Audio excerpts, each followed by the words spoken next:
For the first time in 4 months on Sunday, Hamas fired rockets into Tel Aviv. The attack sent millions running into bomb shelters. Hamas launched those rockets out of Rafah, where Israel is fighting to defeat the terror group in its last major stronghold. Hamas is choosing to continue this war by refusing to release our hostages and continuing to attack Israel.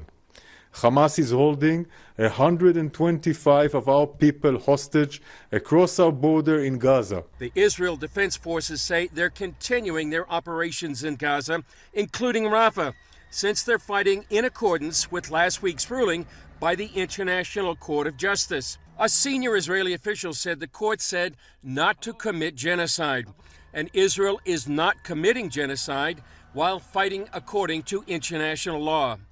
In Rafah, the IDF says it's eliminated the Hamas chief of staff who directed terror activities in Judea and Samaria and was responsible for funding operations in Gaza and attacks where IDF soldiers were killed. Hamas health authorities say at least 35 Palestinians were killed in Israeli airstrikes. Israel says a fire spread into an area with civilians. On Israel's northern border, Hezbollah fired dozens of rockets into Israel. Hezbollah leader Hassan Nasrallah also welcomed the announcement by Norway, Ireland, and Spain they will recognize a Palestinian state.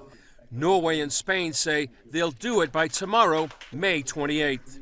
But a Palestinian human rights advocate wrote that recognizing a Palestinian state after October 7th would send a dangerous message that sexual violence and terrorism against civilians can successfully achieve political gains. In Tel Aviv, thousands gathered at the funeral of Hanan Yablanka, a Brazilian Israeli whose body was recovered in Gaza after he was murdered by Hamas at the Nova Music Festival. His mother delivered a message to Hamas. I want to say to Hamas, you will never beat us, never, never. The Jews were always murdered because they were Jews. It didn't work for anyone, and it won't work either.